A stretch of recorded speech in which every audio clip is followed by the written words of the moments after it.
प्रश्न पैशाचा नाहीये, प्रश्न आहे तो मी केलेल्या संस्कारांचा।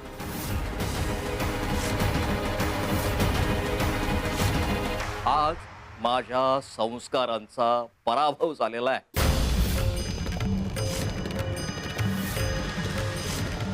स्वप्नात देखील विचार केला नव्हता की माझा मुलगा माझ्याशी खोटं बोले। अगं इतक्या विद्यार्थ्यांना घडवलं मी, इतके विद्यार्थी माझ्या हातून गेले, पण कधी खोटं बोललेलं नाही। पण आज एक विद्यार्थी खोटं बोललेला आहे।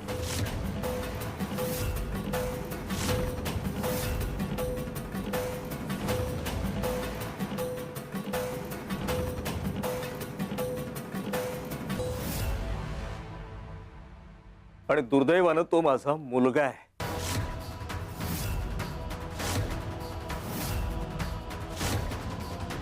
हे मामणजी पण ना अतिच करतात। आता यांनी मागितलेत पैसे तर देऊन मोकळं व्हायचं ना, एवढं कशा आशंक व्हायला पाहिजे।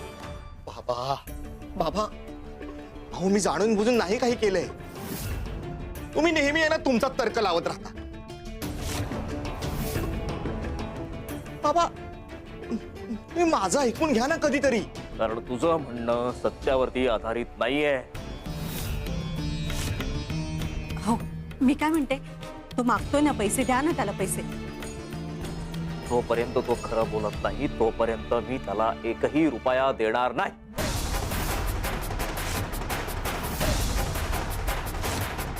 नका देऊ पैसे। कंटाळा आलाय मला तुमच्या आदर्शांचा, तुमच्या संस्कारांचा, तुमच्या तत्वांचा।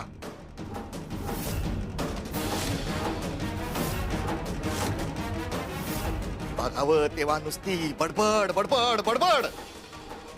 घेऊन बसा तुमच्या तत्वांना, आदर्शांना, संस्कारांना। बाबा मला माझे निर्णय घेता येतात। मला माझं आयुष्य माझ्याप्रमाणे जगू द्या। दादा दादा शांत हो, तू आज चल माझ्यासोबत, आज चल। शारदा बाबा तुम्ही शांत व्हा, मी बोलते दादाशी। हा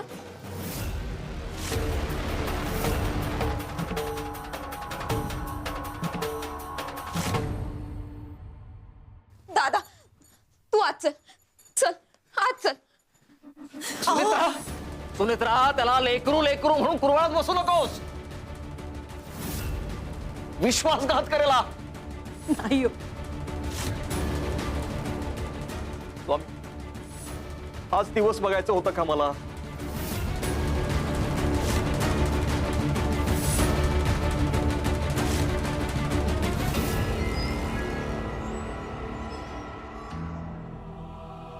दादा अरे तू शांत हो।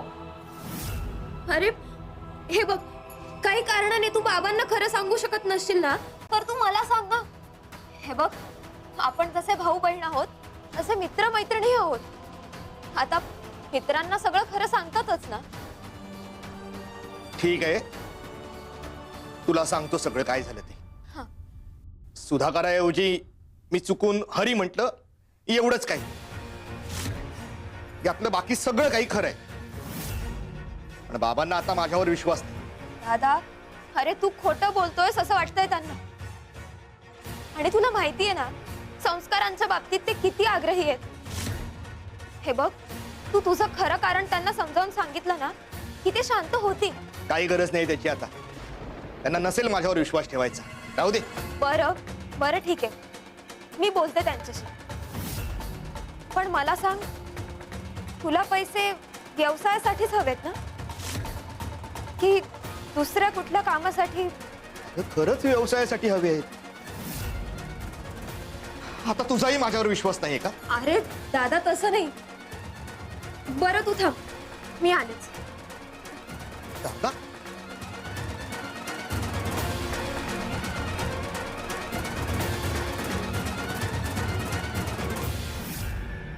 दादा हे मी शिवणकाम करून जमवलेले पैसे, हे तुला घे, तुझ्या व्यवसायाला कामी येतील। हा शारदा, दादा फक्त हे आई बाबांना कळू देऊ नकोस. गुणाची ती माझी बहीण.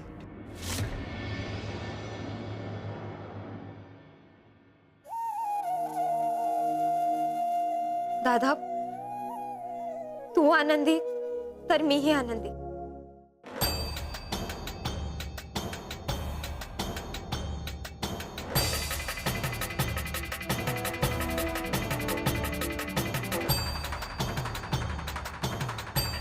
बाळा,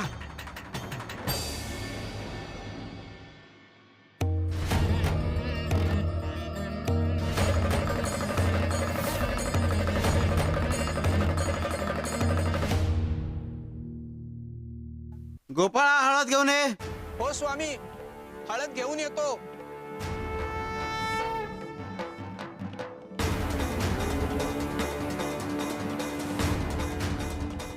स्वामी, ठीक आहे हळद.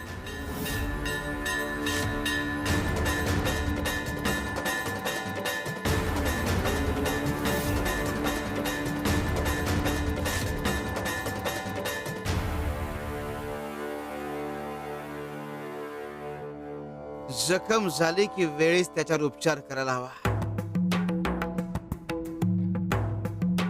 नाहीतर पुढे जाऊन ते चिघळते. काय बाळ्या, हीच गोष्ट आपल्याला शारदाला समजवायला हवी. स्वामी, शारदाताईंच्याही आयुष्यामध्ये काही वादळ येणार आहे का? त्यांनीही कुठल्या जखमेकडे लक्ष देण्याची गरज आहे का? शिव शंकर शंभा.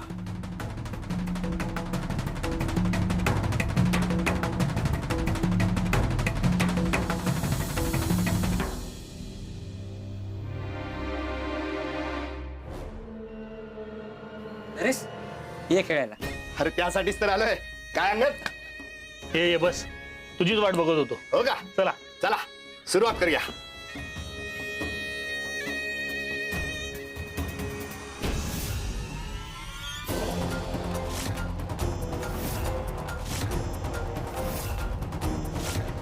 एवढे पैसे कुठून सोय केलीस? चोरी केली का? तू कशाला नसत्या चौकशा करतोयस? चला खेळ सुरू करा.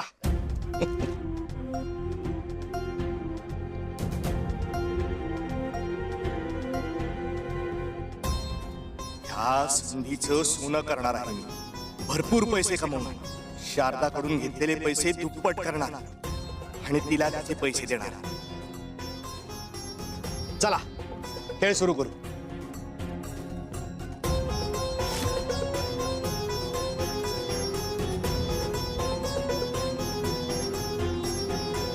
अरे, तुझे बाबा शिक्षक, तत्वनिष्ठ, विद्यार्थ्यांना चांगली शिकवणी देतात, आणि त्यांचा हा मुलगा इथे जुगार खेळायला आलाय. कसं आहे गणोबा, संस्कारानं आणि तत्वानं पोट भरत नाही ना. पोट कशाने भरतं? अण्णाने. अन्न आपण कसं मिळवतो?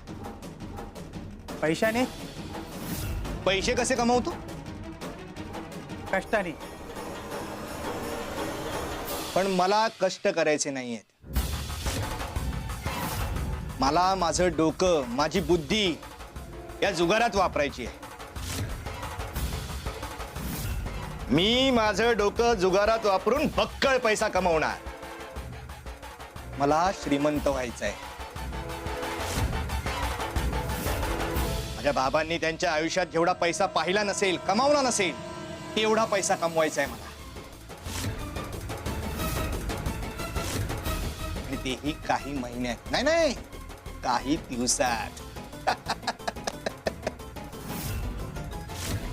शोभतो की नाही मी गुणी शिक्षकाचा हुशार मुलगा? अजून काही प्रश्न आहेत का? नाही नाही. नाही ना? मग पुरे झालं आता तत्वज्ञान. चला खेळाला सुरुवात करूया. चला. तू जुगारात बक्कळ पैसा कमवायचं स्वप्न बघत राहा. तुला तुझ्या स्वप्नात रमवून मी तुला कधी आणि कसा लुबाडून मोकळा होणार आहे तुलाही कळणार नाही.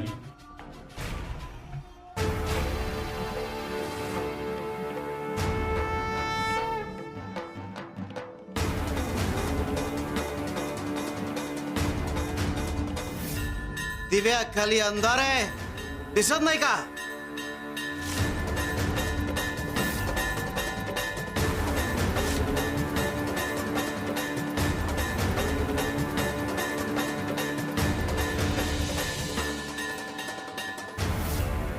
आताचा हा डाव 2 नाण्याने सुरू करू. हा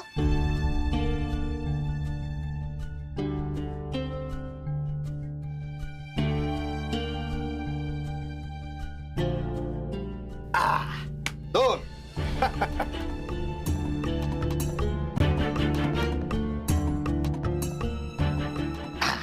चार.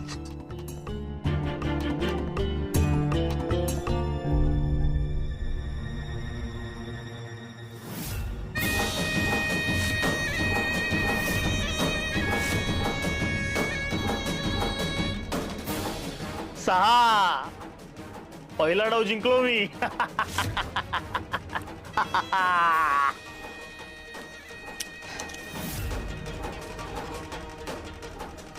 आता पुढचा डाव 4 नाण्यांनी सुरू करूया.